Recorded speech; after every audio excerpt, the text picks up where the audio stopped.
নমস্কাৰ, মই স্পনানী গগৈ চেতিয়া, গোলাঘাট জিলাৰ সৰুপথাৰত মোৰ ঘৰ। সৰুপথাৰ টেঙাহোলা আৰু আমাৰ গাঁৱত আমাৰ ঘৰৰ পৰা 2 কিলোমিটাৰ আঁতৰত এটা ডাকঘৰ আছে। খুব ভাল পাইছিলোঁ যে আমাৰ ডাকঘৰৰ যোগেদি আমি দেশ বিদেশৰ সৈতে যোগাযোগ কৰিব পাৰিম, অৰ্থাৎ বুক পোষ্ট কৰিম।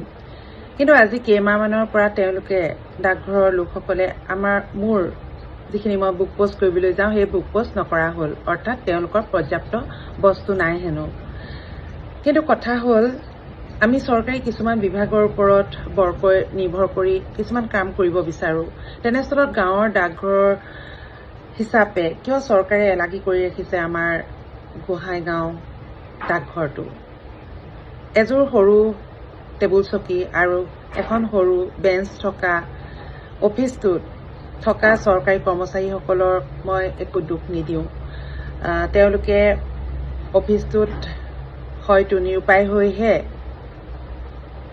আমাক নিৰাশ কৰিছে, অৰ্থাৎ আমি পঠিয়াব বিচৰা স্পীড পোষ্টসমূহ তেওঁলোকে কৰিব নোৱাৰি আমাৰ সৰুপথাৰ নগৰত থকা যিটো মুখ্য ডাকঘৰ তাত পোষ্ট কৰিবলৈ আমাক কৈছে।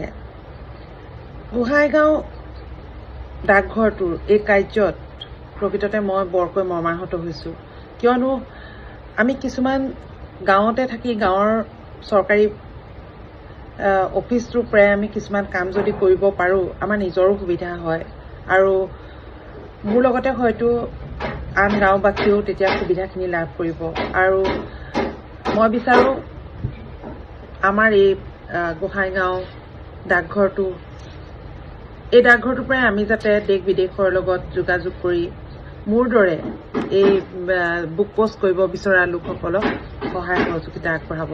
আৰু মই এই কথাখিনি বিভাগীয় কৰ্তৃপক্ষক অৱগত কৰিছোঁ আৰু আশা কৰিম আপোনালোকে কিবা এটা সুপৰামৰ্শ বা আপোনালোকে আমাক সেইখিনি আশ্বাস প্ৰদান কৰিব যে আমি ইয়াৰ পৰাই আমাৰ কাৰ্যখিনি কৰিব পাৰিম।